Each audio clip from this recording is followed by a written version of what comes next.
Think about the last time you took a photo. You probably pulled out your smartphone, snapped a picture, and immediately looked at the screen. It cost you absolutely nothing. But 30 years ago, taking a photo was a completely different world, and that world was controlled by one unstoppable massive empire, Kodak. In the 1990s, Kodak was not just a company, it was a global superpower. They controlled 90% of the film market in the United States. If you wanted to capture a memory, you had to buy a Kodak camera, buy Kodak film, and then pay to have that film developed using Kodak chemicals. They were worth an astronomical $30 billion. They printed money, but behind closed doors, this giant was hiding a massive, deadly secret. To understand their collapse, we have to go back to the year 1975. A brilliant young engineer at Kodak named Steve Sasson had just invented something that would change human history. In his laboratory, he built the world's very first digital camera.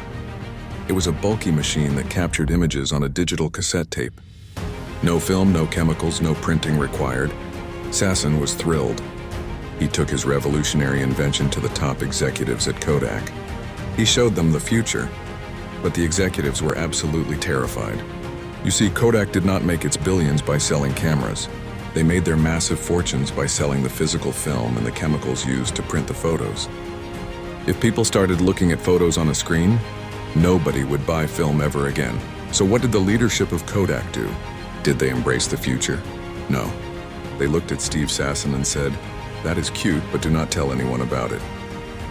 They practically took the greatest invention of the modern era, locked it in a dark vault, and threw away the key.